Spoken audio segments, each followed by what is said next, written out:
اللہ تعالیٰ کہتے ہیں قرآن میں کہ وہ سب کچھ معاف کر دے گا پر شرک نہیں معاف کرے گا، کیونکہ اس کا کوئی برہان نہیں ہے، اور اس کی حقیقت و بنیاد جو ہے وہ تمہارے اندر رکھ دی گئی ہے۔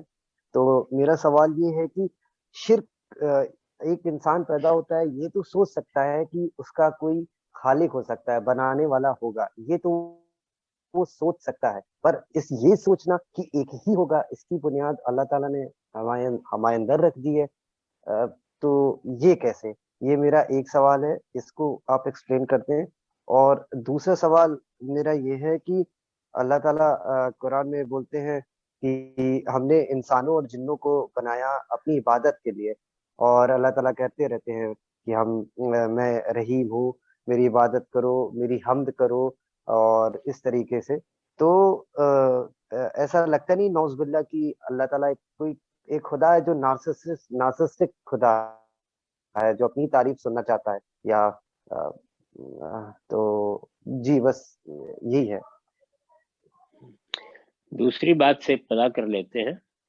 دیکھیے، عبادت کا مطلب یہ ہے کہ میں ایک بندے کے شعور کے ساتھ جیوں، یعنی میں اس دنیا کا ماسٹر نہیں ہوں، میں آپ سے آپ وجود میں نہیں آ گیا، اور نہ میں آپ اپنا خالق ہوں، اور نہ دنیا کا خالق میں ہوں۔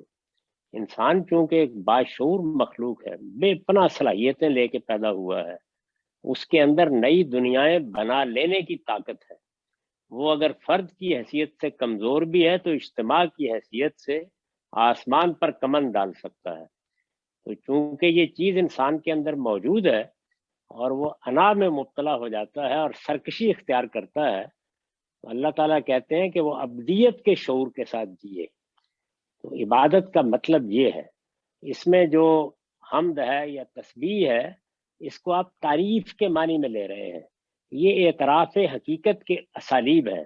مثلا جب میں سبحان اللہ کہتا ہوں تو میں اپنے پروردگار کی تعریف محض نہیں کر رہا ہوتا، میں اس بات کا اعلان کر رہا ہوتا ہوں کہ میں جس پروردگار کو مانتا ہوں، میں جس کا بندہ ہوں، وہ ہر طرح کی عیوب سے پاک ہے۔ یہ میرے عقیدے کا اظہار ہوتا ہے، اس کی یاد دہانی میں اپنے آپ کو کرتا ہوں۔ تو اللہ تعالیٰ جب یہ بات کرتے ہیں تو عام طور پر اس کا مطلب ایک سادہ آدمی یہ لے لیتا ہے کہ وہ اپنی تعریف کرا رہے ہیں۔ وہ یہ کہہ رہے ہیں کہ میری ذات کے بارے میں تمہارا نقطہ نظر کیا ہونا چاہیے، میری ذات کی معرفت کیسی ہونی چاہیے، میرے بارے میں تمہارا علم کیا ہونا چاہیے۔ تو یہ حمد، یہ تسبیح، یہ تحلیل اللہ تعالیٰ کے بارے میں میرے تصورات کا اظہار ہے۔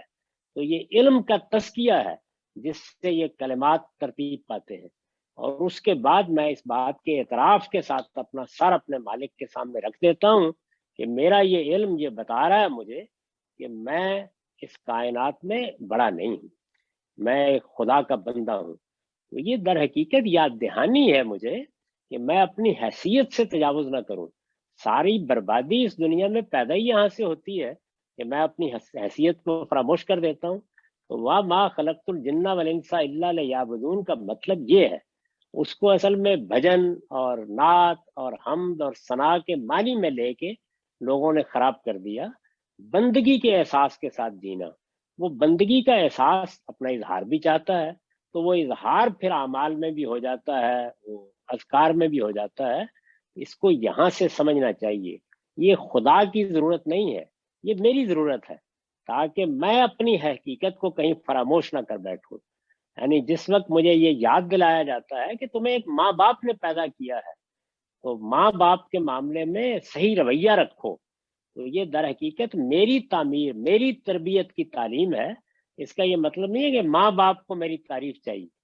اللہ تعالیٰ نے بھی یہ بات اس طرح بیان کی ہے، جب بار بار یہ کہا ہے تو گویا مجھ سے یہ تقاضا کیا ہے کہ اپنی حقیقت کو پہچانو، اپنی بندگی کے احساس کے ساتھ جیو، اپنی اناریت کے حدود کا صحیح علم حاصل کرو۔ تو یہ تو بہت بڑا علم ہے جو مجھے ان کلمات کے ذریعے سے دیا جاتا ہے۔ کسی چیز کی حقیقت کے علم سے بڑا علم کیا ہو سکتا ہے؟ تو یہ ایک پہلو ہے۔ دوسرا پہلو یہ ہے جس کو آپ نے خود بیان کر دیا پہلے سوال میں، وہ یہ ہے کہ یہ تو میری عقل کہتی ہے کہ میرا ایک خدا ہونا چاہیے، یعنی کوئی ہونا چاہیے، ہے یا نہیں وہ بات کی بحث ہے۔ لیکن یہ بات کہ وہ متعدد ہونے چاہیے، اس کے لیے تو پھر اگر کوئی خدا ہے تو وہی بتائے، تو اس میں ہونا چاہیے تو زیر بحث ہی نہیں آ سکتا اس طرح سے۔